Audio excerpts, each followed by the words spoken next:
আসসালামু আলাইকুম রহমতুল্লাহি ওবরকাতুহ। হ্যালো গাইস, আপনাদের একটা জিনিস দেখাই। এই দেখেন, আমাদের দেশে অত্যাধুনিক যে মেশিন আবিষ্কৃত হয়েছে ঢালাই।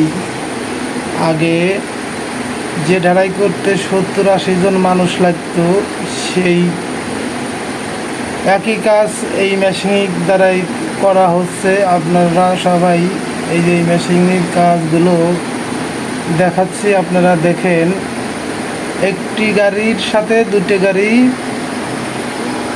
গাড়ি আর এই উপরে যে দেখতেছেন ট্যাঙ্কির মতন, এই ট্যাঙ্কির ভিতর মশলা মাখায়া দিয়ে এই দেখেন যে কীভাবে ঢালাই এই পাইপের ভিতর দিয়ে ওই মেশিনের সাহায্যে এই পাইপের ভিতর দিয়ে এই যে যাচ্ছে বহুত দূর এই জায়গা থেকে, আর নিচের পক্ষে 200-300 ফিট দূরে, 300-400 ফিট দূরে এই ঢালাই যা পড়তেছে।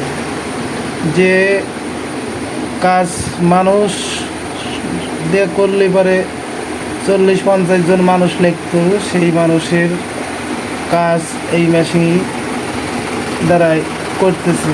অত্যাধুনিক মেশিন।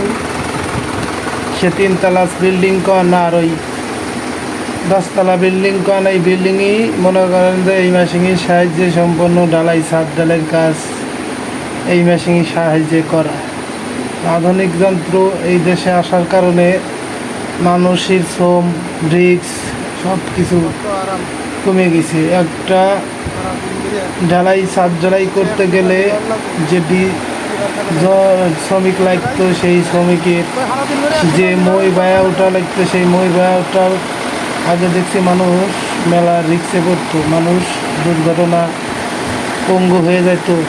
সেই মানুষের কাজ এই ঢালাই মেশিন দিয়ে করা হচ্ছে। দেখেন এই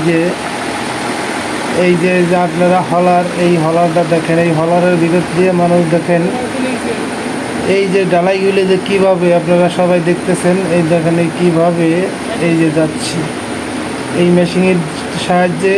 যখন শেষের দিক আসে যায়, মেশিনের কি ধাক্কা মারে, মেশিনের পাওয়ার বাড়া দেয়। দেখেন মেশিনের ধাক্কার কারণে এই ঢালাই একবারে চলে যাচ্ছে জায়গায়। মানুষের মাথায় দেখেন আল্লাহ পাক কত বুদ্ধি দিয়েছে। মানুষের মাথায় আল্লাহ এত বুদ্ধি দিয়েছে, দেখেন যে কাজগুলো আগে মানুষ করতো, সেই কাজগুলো এখন মানুষ মেশিনের সাহায্য করে। তাই মানুষ এত সহজ হওয়ার কারণে তাই মানুষ দেখেন